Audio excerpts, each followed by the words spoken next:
Hola, licenciada, Buenas buenas tardes, tardes. Se lo licenciadas. escucha, licenciada. ¿Cómo les va? Muy bien, gracias. ¿Y a usted? Bien, también. Qué Ya alegre, licenciada. terminaron. Sí, Licta, ahí ya Ah, casi. bueno. Ya solo, más que todo, índice. Ay, qué bueno ustedes. Sí. Ni nada. Va, pero lo importante es que terminen, que practiquen los indicadores, así ya en el examen final todo bien. Em, ¿Alguna pregunta? ¿Algo que quieran comentar antes de empezar? Hoy empezamos con el tema de morbilidad.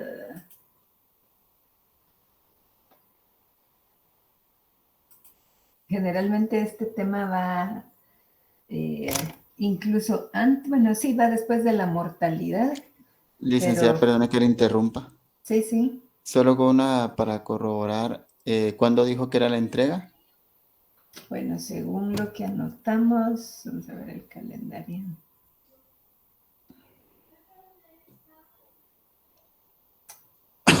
Hoy creo yo, pero mañana se los vamos a aceptar. Ok, licenciada, gracias. Sí, porque hay que calificar eso y cómo lleva tiempo. Eso es lo malo. Sí. Bueno, muy listo.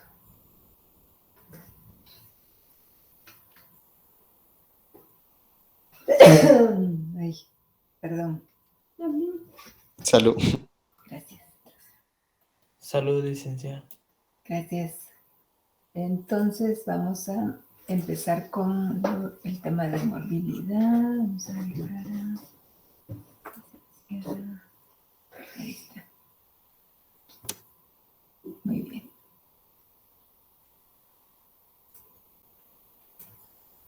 Listo. Aunque nosotros ya hemos estado a lo largo del semestre, hemos platicado siempre vamos metiendo un poco de todo, ¿verdad? Ustedes hablamos de fecundidad, pero de mortalidad, pero siempre en algún momento hemos sacado este tema de morbilidad por el tema de las estadísticas, eh, el tema de la información. eh, Aquí en Guatemala y bueno, en muchos países, ¿verdad? Esa es parte de las debilidades. En el caso de los sistemas de salud, pues no solo ni medicinas hay, ¿verdad? Ustedes ya incluso llevar estadísticas, pues tampoco ha sido fácil, y menos ahora. Eh, Casi siempre se complica. Yo no sé cómo harán en el Roosevelt, en el San Juan de Dios, que son los que tienen bastante movimiento. ¿Qué hacen con los diagnósticos? Y realmente ahí se va anotando en las fichas o cómo harán, no sé, fíjense ustedes, yo tengo siempre esa duda, cómo harán sus registros de, según los diagnósticos que se van dando, ¿verdad? Y el tema también de los ¿cómo es que se llaman estos? Los procedimientos, los tratamientos, en fin, todo eso, ¿verdad? Antes, pues era más difícil. Parece que ahora ha ido mejorando.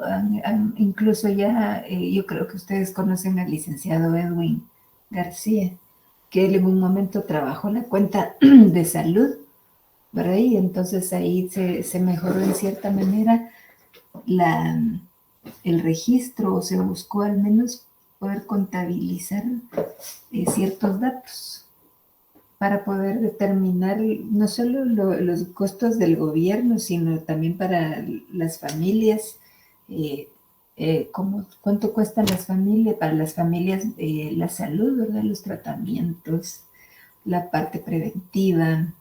En fin, en este tema hay muchísima información. Creo que no sé si ya hay una maestría también en economía de la salud, pero este tema es bastante amplio también y complejo, digamos, sobre todo en países como nosotros, donde la mayor carga la recibe el sistema hospitalario, ¿verdad? No tenemos tantos sistemas preventivos, sino que ya curativos, y entonces es ahí donde la mayor carga de gasto público se va. Aún así, creo que estamos 7%, creo yo, es el porcentaje del PIB, no sé si del PIB, que se dirige a este tema, junto con el tema de seguridad, ¿verdad? Que tampoco es sencillo. Es un tema en el que no deberíamos de gastar, pero también el 7% del PIB se destina las familias, el sector privado, todos a resguardar la vida, la integridad, los bienes. Y el tema de salud, pues un 7% es poquito, ¿no? Pero creo que también en los estudios que han hecho de la distribución del gasto de las familias, parece que el tema de salud, no sé si en algunos casos, o está entre un 15 y un 25%, ¿verdad? Ahora, para todos se anda gastando en medicinas. Yo de niña me recuerdo que en el pueblo donde vivía, una farmacia creo que había en todo el pueblo. Y ahora estamos atorados de farmacias ustedes. Hay cadenas de farmacias porque, bueno, en el caso de Guatemala, aquí es un negocio de la salud, literalmente. No solo porque somos bastantes habitantes, sino porque eh, las medicinas en Guatemala es uno de los países donde es más caro. Creo yo, de toda la región de América Latina, creo que Guatemala es el país que tiene los costos más altos de medicinas. Y entonces, pues, resulta muy atractivo tener ese tipo de negocios aquí, porque no hay regulaciones. En el caso entonces de la morbilidad, está asociado con este tema, porque la morbilidad, perdón, se refiere a males, enfermedades, lesiones y discapacidades dentro de una población.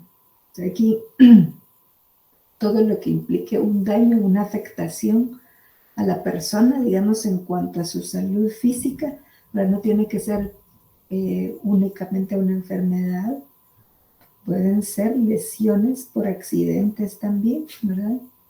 O por ataques con otras personas, en fin, todo lo que pueda generar algún daño o discapacidad física dentro de la población. Los datos entonces acerca de la frecuencia y la distribución de una enfermedad definitivamente pueden ayudar a controlar su propagación, saber en qué áreas suceden con más frecuencia, digamos, o se registran con mayor frecuencia ciertas enfermedades, pues permite poner el foco o la atención en esos espacios y poder buscar dar soluciones o políticas para minorarlas. Lo mismo con el tema de los accidentes. Para ustedes, porque estaba oyendo la otra vez las estadísticas del ICS, y yo creo que oí que decían que cerca de 2,000 accidentes, creo que eran en el año, ¿cuántos? 27,000, perdón, eran 27,000 accidentes en el último año. Cuando uno divide eso entre los 365 días, son 74 accidentes diarios, más o menos los que atiende el ICS, imagínense. Bueno, no sé si esos solo son datos del ICS, probablemente. Y los que atiende el Roosevelt, los que atiende el San Juan de Dios, los que atienden los centros de salud y los hospitales privados. Solo accidentes de motocicleta, imagínense ustedes. Los gastos de atención médica para estos accidentes son millonarios, ¿verdad? Porque son asumidos en su mayoría, por el sistema de salud pública. Así que yo vi estas estadísticas porque justo estaban trabajando la publicidad para recomendar el uso de casco, el uso de cosas, ¿verdad?, que resguarden el cuerpo. También el manejo consciente, ¿verdad?, de no contestar el celular o de no estar viendo el celular, el uso del casco, etc. Entonces, todo lo que se refiere a este tipo de elementos es registrado o contabilizado dentro de este tema de la morbilidad, que nos da información relevante para planificar también y presupuestar a futuro. Toda defunción tiene una causa y el análisis de estas causas y cómo han evolucionado en el tiempo permiten lograr una mejor comprensión de las variaciones que se van produciendo en la mortalidad en general. Cada vez más cada vez menos se van registrando muertes derivadas de enfermedades gastrointestinales. Digamos, estamos cambiando así como cambiando la matriz energética, nuestra matriz de enfermedades, ¿verdad? Y cada vez vamos moviéndonos hacia enfermedades crónicas en lugar de las enfermedades de transmisión, como eran antes, las que son por tomar agua contaminada o por otro tipo de enfermedades de transmisión, o como los virus, las bacterias, que generalmente vienen de una mala calidad del recurso hídrico, ¿verdad? De que no es potable completamente. Y también de que no haya agua para lavarse las manos,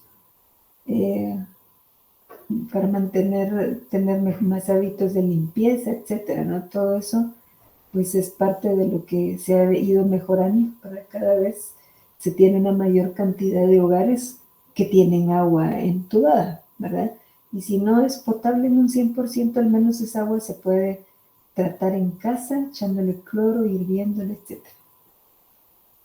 Entonces, las causas de la muerte pueden deberse a enfermedades, a traumatismos, ¿verdad? Que derivados de accidentes, lesiones que provocaron que esta persona dejara de existir. De este modo, la evolución en el patrón de la mortalidad de la población depende de cómo se van observando modificaciones de las causas de defunción, que es lo que les comentaba. Ya ahora ya no mueren como antes niños de ataques de lombrices, ¿no? Ahora, pues ya eso se trata, es fácil tratar. Ya no, las enfermedades diarreicas ya no son causa de muerte, como vemos que fue en el pasado, digamos, a medida que se va transformando un país y va mejorando sus servicios públicos, su infraestructura, etcétera, se va cambiando, digamos, tanto los registros de morbilidad como las causas de muerte. Y lo que hablamos, en los países desarrollados, la mayoría de la gente tiene una esperanza de vida más alta. Y también las enfermedades son otras, son degenerativas, es tipo de cáncer o enfermedades más ya prácticamente crónicas. Lo mismo, ¿verdad? Es con las enfermedades. Antes, bueno, también como van cambiando los patrones de consumo, para mí era muy difícil en mi época conocer a alguien que le diera cáncer, ¿verdad? Yo, pues, si mucho conocía a 2 personas de niña que tuvieron cáncer. Acá eso era rarísimo. En cambio ahora, pues, chicas, ustedes, qué montón de gente está padeciendo de esta enfermedad. Pero también lo que sí es importante reconocer, que antes pues esa enfermedad prácticamente era mortal. En cambio ahora no.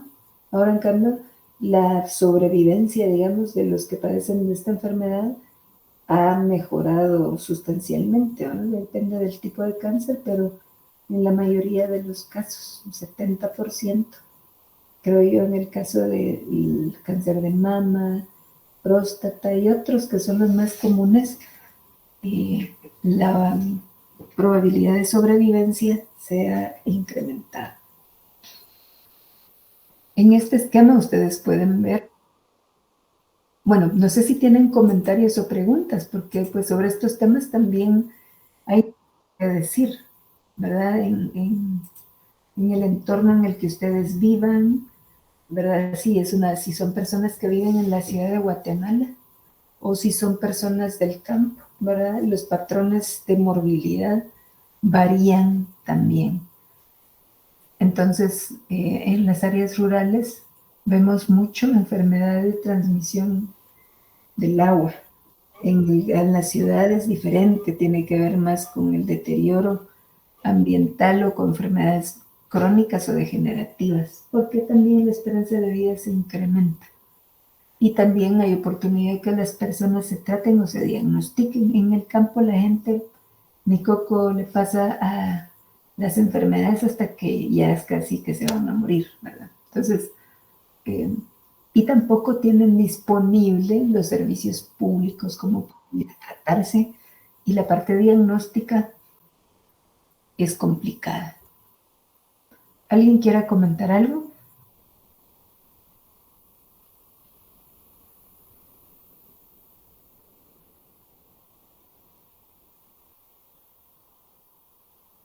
Bueno, entonces en este esquema vemos este proceso de la relación morbilidad-mortalidad. Como pueden ver,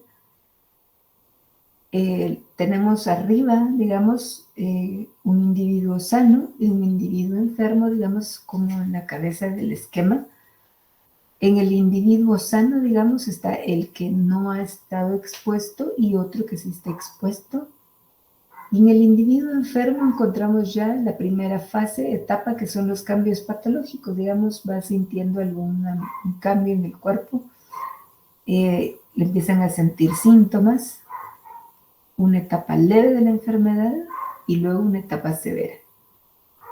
Ahora, en la parte de abajo vemos, digamos, como la vida de una persona en estos puntos. Su nacimiento, su crecimiento, su madurez, llega a un punto en que es diagnosticado con una enfermedad, con lo cual puede luego llegar a tener una muerte.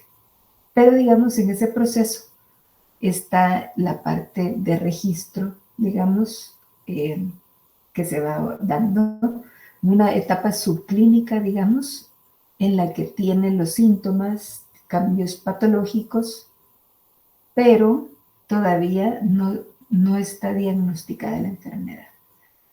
En este punto de diagnóstico de la enfermedad, a partir de ahí se entra a esa etapa clínica, ¿sí? Donde ya se diagnostica la enfermedad y se da un tratamiento. Esa es la etapa clínica en la que puede ser que el sujeto se cure de manera completa o lo igual con tratamiento, sin tratamiento, pues se muere. Esa es la relación de la morbilidad-mortalidad. No sé si se entendió ese esquema o hay alguna pregunta.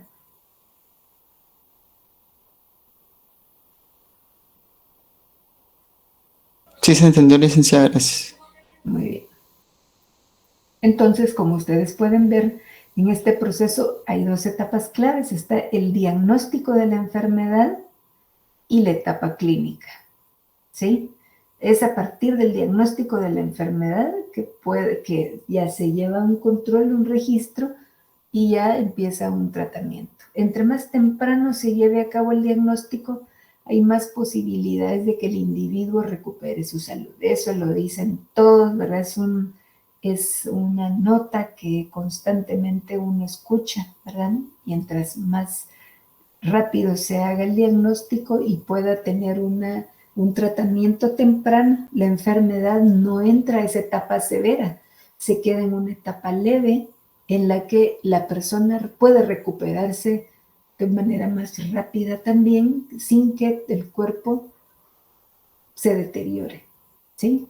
Entonces, a eso se debe, digamos, luego de este diagnóstico se puede tener una etapa leve o una etapa severa, dependiendo del avance que haya tenido la enfermedad y su tratamiento, en qué etapa se inicia.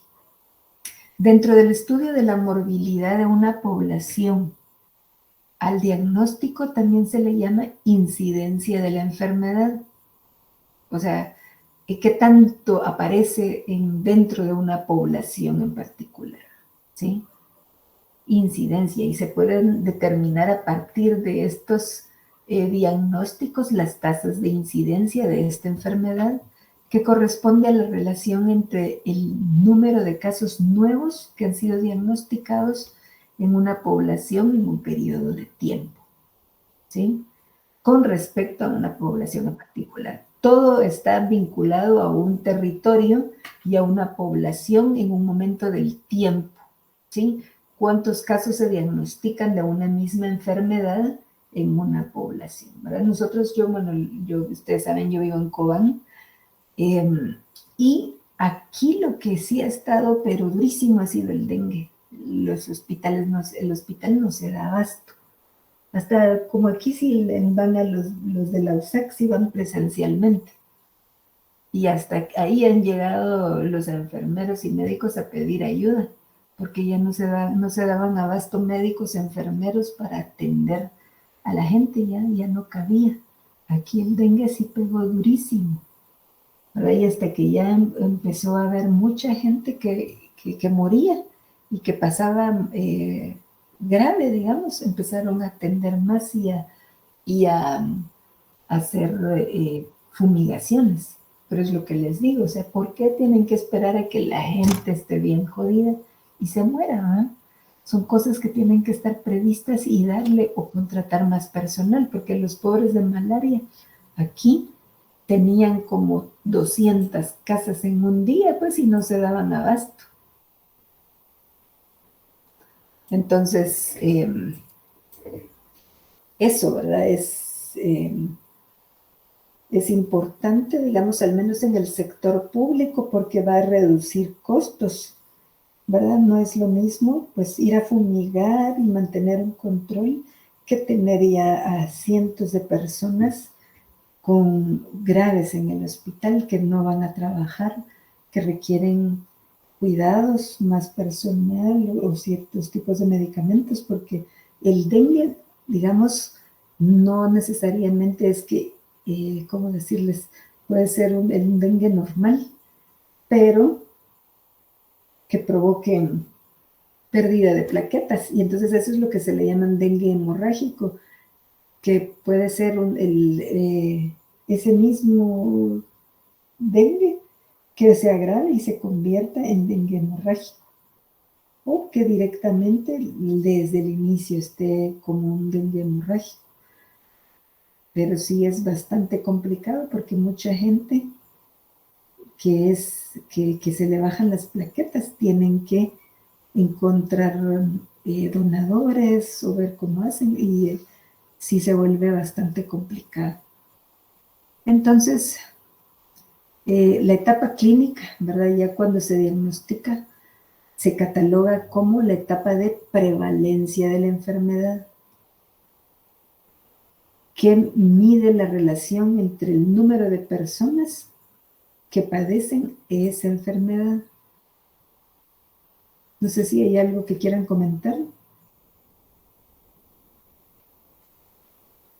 Entonces, aquí es importante que ustedes hayan anotado, ¿verdad? La incidencia de la enfermedad. Esta parte, incidencia de la enfermedad, prevalencia de la enfermedad. ¿Sí? En ambos casos, estas definiciones o conceptos se convierten también en indicadores, justo como vamos a ver más adelante, que existen tasas de incidencia y tasas de prevalencia. Dentro de la morbilidad es importante manejar varios conceptos. Entonces, dentro de este análisis se acostumbra a utilizar el término de letalidad, que se refiere al porcentaje de personas que mueren en un periodo dado con respecto al número de personas infectadas o diagnosticadas. Digamos, si se pudiera sacar el índice de letalidad del dengue, por ejemplo, o del COVID, ¿verdad? Porque si tenemos ahí todos los casos diagnosticados y todos los casos de los que mueren, justo podemos determinar el índice de letalidad de una enfermedad, ¿verdad? Hay enfermedades como la gripe, ¿verdad?, que son frecuentes. Y entonces encontramos que hay muchos casos, pero muy pocas muertes. Mientras que hay enfermedades que son muy pocas, digamos, para que se diagnostican, pero que la letalidad de esa enfermedad es casi del 100%, como es el caso del cáncer de hígado. se considera prácticamente 100% letal.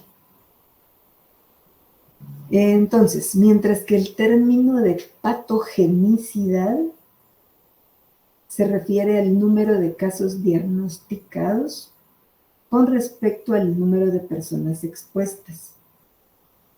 Esto, digamos, se va relacionando estos elementos para determinar los patrones de comportamiento de las enfermedades con respecto a sus efectos sobre la mortalidad, ¿sí? Como ir comparando la letalidad o digamos, qué tan contagioso ha sido el COVID, ¿verdad?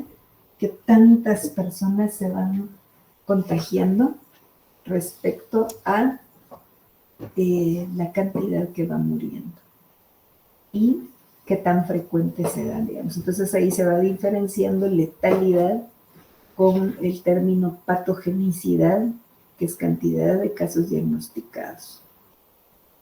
Entonces, una enfermedad, ya les había comentado, como el cáncer del hígado, tiene baja patogenicidad, es decir, son pocas las personas, bueno, antes eran pocas, ahora he oído más personas que padecen esta enfermedad y que tristemente se mueren.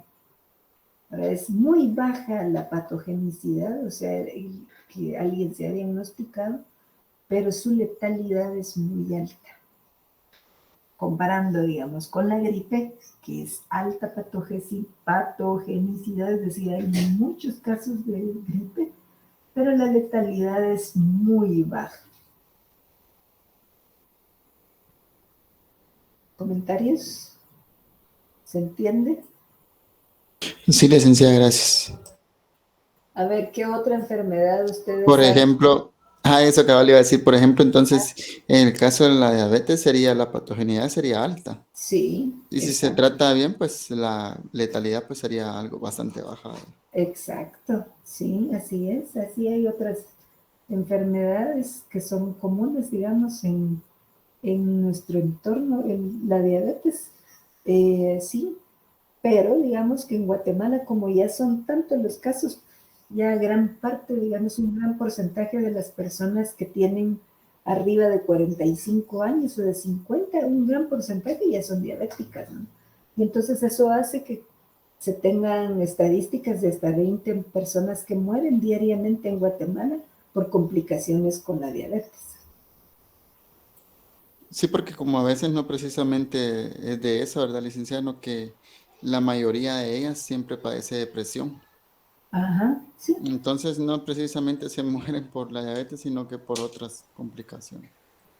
Porque casi siempre la diabetes va deteriorando todos los órganos del cuerpo. Ahora, si la gente no se cuida y mantiene el azúcar alta, digamos, se va oxidando. Todo en el cuerpo va oxidándose, digamos, porque la sangre se va poniendo espesa con azúcar y eso va oxidando y va deteriorando los órganos. Se empiezan a llenar de azúcar. Hasta los diabéticos les salen granitos de azúcar de los ojos. Igual, ¿verdad? El corazón, el páncreas, el hígado, los riñones, en todo empiezan a formarse granitos de azúcar, ¿verdad? Y esto hace que los órganos se vayan deteriorando, se van oxidando, ¿verdad? Y no puedan, digamos, empiezan complicaciones también del sistema nervioso, las neuropatías, los riñones a colapsar, el hígado graso, y digamos que se va dando por el tema de la diabetes.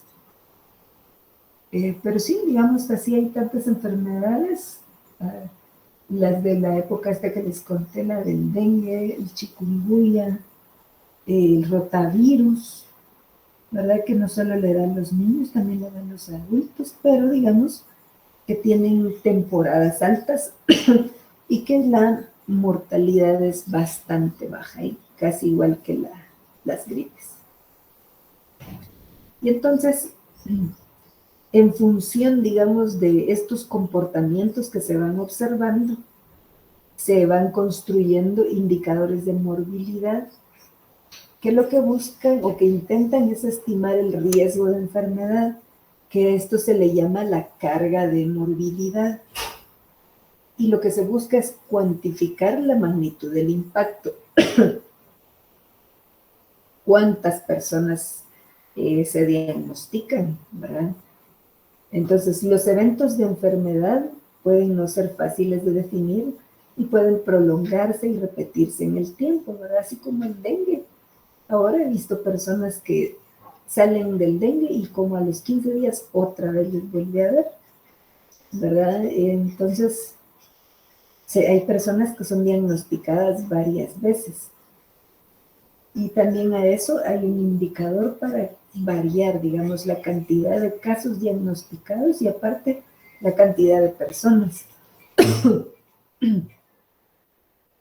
Entonces, en la medición de sucesos de interés que son de salud, se utiliza un conjunto reducido de indicadores que a su vez se pueden fragmentar en otros subgrupos.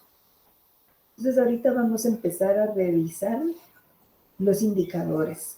¿Qué información se necesita para poder calcularlos? Básicamente, se utilizan las mismas operaciones que hemos venido usando, ¿verdad? Donde el número de casos dividido total de población por 100 o por 1000, ahí va a depender de la frecuencia con la que se observe una enfermedad, ¿sí?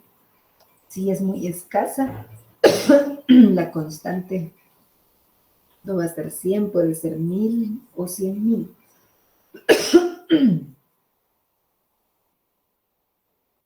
¿Comentarios hasta aquí?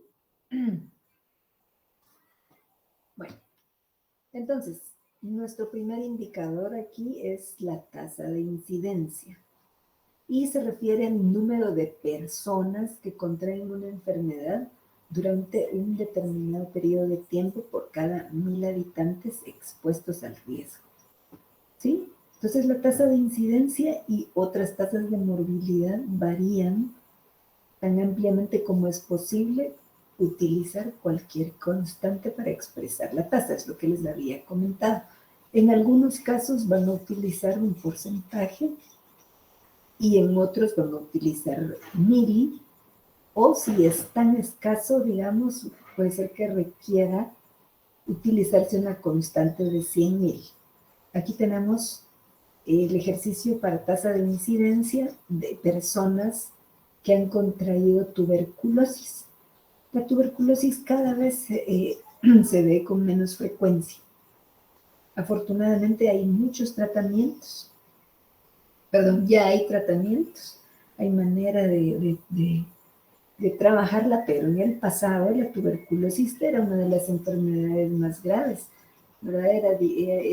Ustedes ven las películas de los años de 1800, 1900, había muchas mujeres que morían de tuberculosis, hasta hay historias en torno a eso, ¿verdad?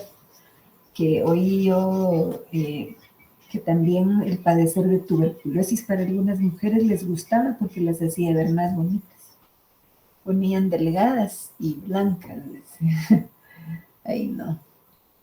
Bueno, entonces tenemos aquí el caso de personas que contraen tuberculosis durante un periodo determinado. Yo prefiero quedarme algo gordita, Erin. Número de casos de personas en este caso, ¿verdad? Aquí no están contando el número de casos, sino personas que contrajeron tuberculosis en un periodo determinado.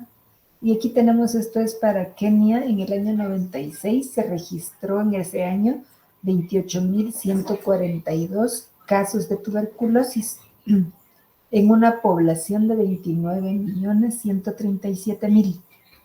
Como obviamente tenemos una población abundante, la constante utilizada fueron 100.000. ¿Sí? Entonces, ¿qué es lo que nos dice aquí?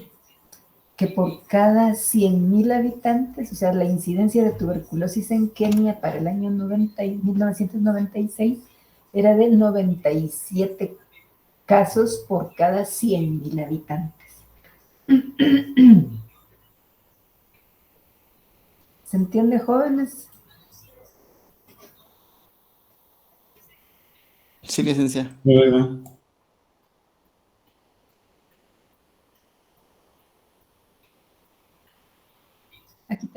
Aquí tenemos entonces la tasa de prevalencia.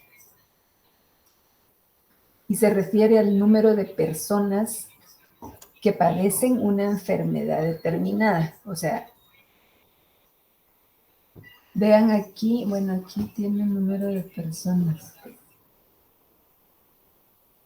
Bueno, aquí dice que esta tasa incluye todos los casos conocidos que no han resultado en muerte. ¿Sí? Aquí lo que destaca, y por eso está en esta parte de aquí, que se contabilizan casos nuevos y antiguos, ¿sí?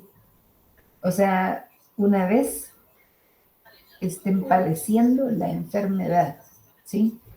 O sea, la tasa de prevalencia es una instantánea de una situación de salud existente y se describe como el estado de salud de una población en un momento determinado. Aquí están todos los casos conocidos que no han resultado en muerte, ¿sí? Así como casos nuevos que se estén desarrollando. Aquí van metidos todos, ¿verdad? Aquí no se refiere únicamente a las personas, sino todos los casos que se van registrando. Entonces aquí tenemos la fórmula: número de casos nuevos dividido en la población expuesta, ¿sí? Y aquí ven ustedes que ya cambió la constante, que aquí pasa prácticamente a un porcentaje.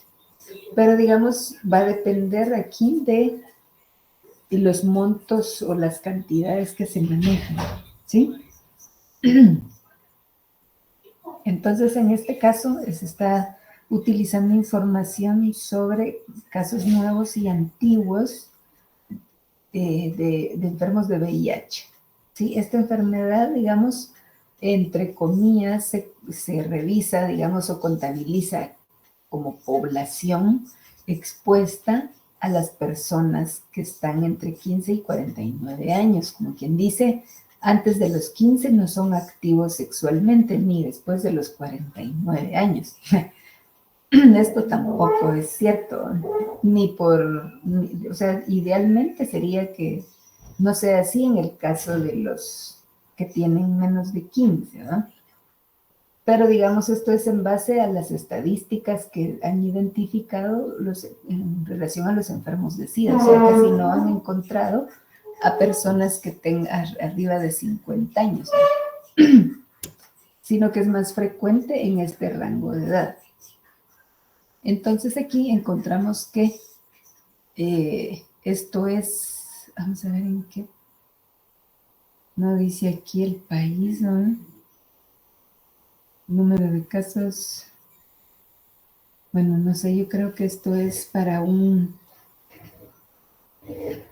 país africano. No sé si más adelante está aquí, que es Kenia, no, bueno, no sé qué país es este, pero es un país africano, porque ahí es donde se conocen estadísticas. Aquí ven ustedes, se identificaron 1.400.000 casos de enfermos de SIDA. O sea, ya habían, saber cuántos, y ese año, digamos, que se volvió a revisar, aumentó, digamos, 1.400.000 sobre una población en ese rango de edad de 5.417.000 personas, haciendo que un 26% de la población entre 15 y 49 años está enferma de SIDA, imagínense. Aunque estos datos han mejorado sustancialmente en los últimos años, ¿verdad? Cada vez hay menos casos diagnosticados, o sea, siempre la incidencia es alta aquí. Si ustedes un día le preguntan a los de los laboratorios, que tanto diagnostican personas infectadas, se van a quedar asustados de que hay bastantes casos, ¿verdad? Y que en la semana siempre diagnostican a varias personas de VIH. ¿Preguntas o comentarios hasta aquí?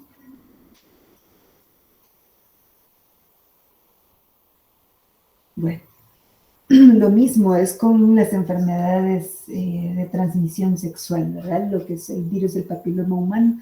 De estadísticas de diferentes países, exactamente para el caso de Guatemala, no sé, pero para la región, yo lo que he leído es que cerca de un 70% de la población sexualmente activa tiene virus de papiloma humano. Es bastante. Entonces, este es un tema importante y digamos que en época de antes, cuando una pareja se casaba, le pedían al hombre un examen para ver si no tenía enfermedades, ¿cómo es que se llaman estas enfermedades venéreas?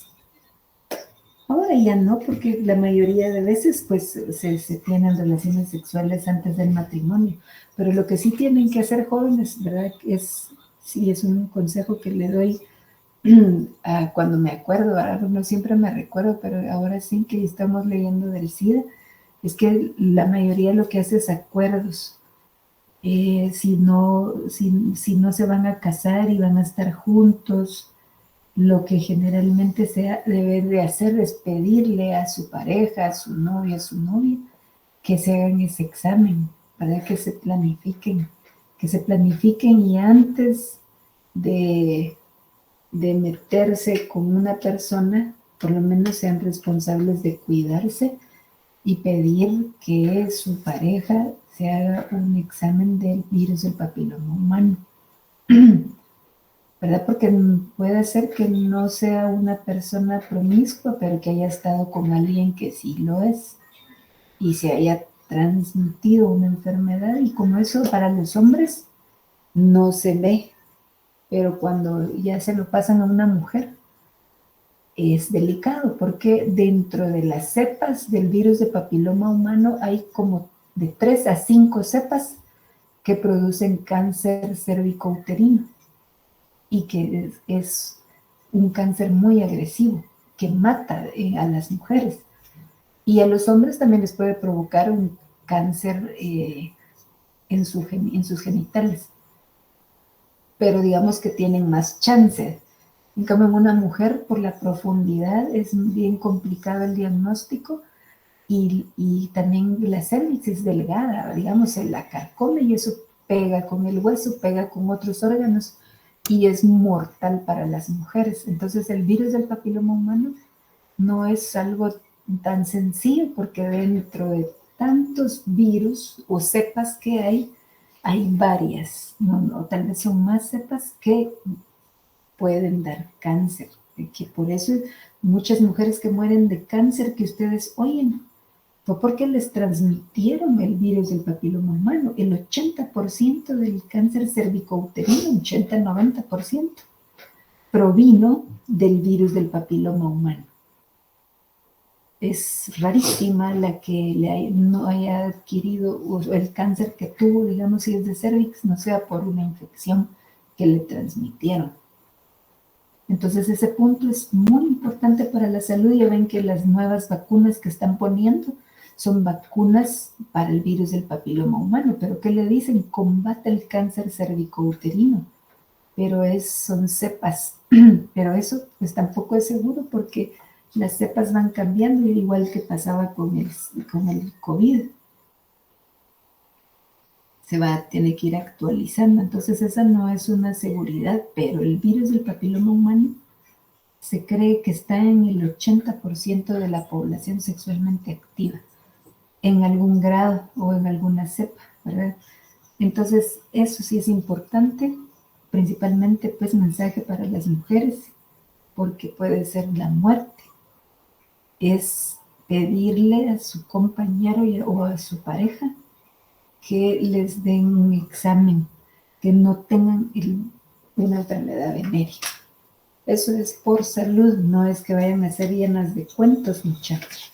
Es porque de eso depende la vida también. El SIDA y todos ustedes, no hay, no. Entonces hay que cuidarse. La tasa, esto ya la vimos, no. La tasa de casos, dice, es el número de casos reportados de una enfermedad por cada 100,000 habitantes durante un año determinado. Es un tipo especial de tasa de incidencia, pero se distingue a que es el número de casos reportados, que no significa número de personas, ¿verdad? Porque hay personas que les da varias veces, es lo que hemos platicado. Entonces, por ese hecho es de que crea un indicador diferente que es la tasa de casos. ¿Dónde se registra? En este caso, por ejemplo, vemos número de casos de tuberculosis. Y aquí tenemos la misma información con la población total. Pero vean ustedes que aquí varió. Aquí en la primera tenemos número de casos de la enfermedad, teníamos 28,000, ¿sí? Y una población de 100,000. Y aquí tenemos entonces 96 por cada 100,000 habitantes. Pero aquí nos cambió la población, ¿verdad ustedes? 27,150,000. Bueno, esto es Kenia. Y en este caso fue Kenia también. 29 millones. No sé por qué nos cambió la población, pero aquí básicamente la diferencia es en qué se cambia la manera en que se representa o se expresa. Pero aquí creo que hubiera sido el mismo dato, si no es porque, no sé por qué la población cambió, pero si no hubiera sido el mismo resultado. ¿Comentarios hasta aquí? ¿Preguntas? Esta es la tasa de letalidad. ¿Te recuerdan que habíamos comentado que la tasa de letalidad es la proporción de las personas que contraen una enfermedad y que mueren a causa de esa enfermedad? Todos siempre los indicadores están para un territorio en particular y un periodo de tiempo, ¿sí? Entonces aquí tenemos el caso de enfermos de SIDA para toda una región. Aquí es para, dice la Organización Panamericana de la Salud. Entonces aquí se está contabilizando todo el continente americano, desde Canadá hasta Chile, pero digamos este dato es de 11 años, del 86, 10 años, ¿no? Porque es de marzo, bueno, del 86 a marzo del 97, los datos, los que se tienen en registro, ¿sí? Número de personas que murieron de VIH y cantidad de personas que tenían VIH. Y entonces aquí está en porcentaje, ¿verdad? ¿Cuántos se murieron? 461,000. ¿Y cuántos tenían la enfermedad? 785,000. Por 100, aquí es la constante, tenemos que el 59% de las personas infectadas de VIH murieron en ese periodo. O sea, la letalidad del VIH era altísima. Ahora ya hay muchos tratamientos, incluso ya hay cura, ya hay países en donde ya han curado a personas de VIH y también creo que ya está la vacuna. ¿Preguntas, comentarios, jóvenes? Bueno.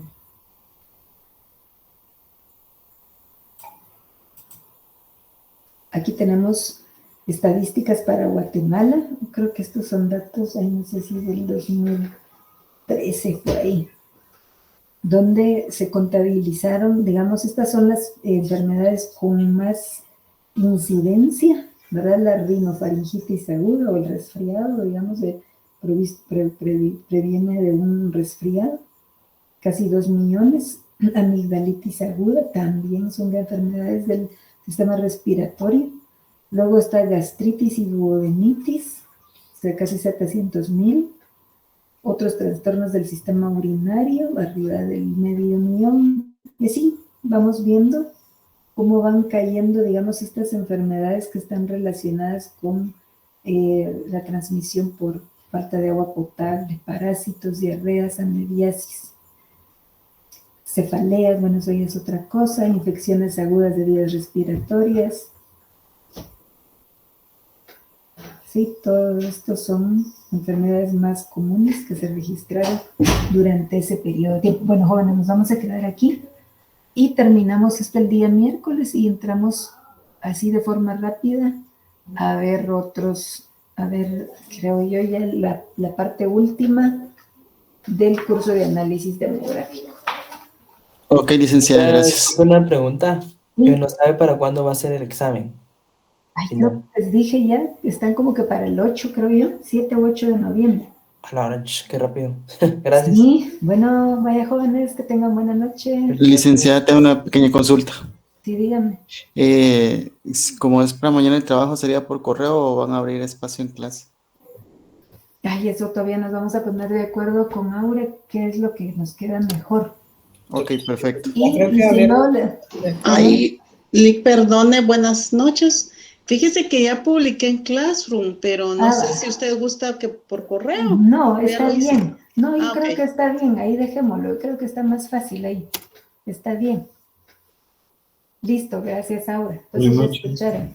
Gracias, licenciada. Feliz noche. Feliz noche. Buenas Gracias, feliz noches. noche.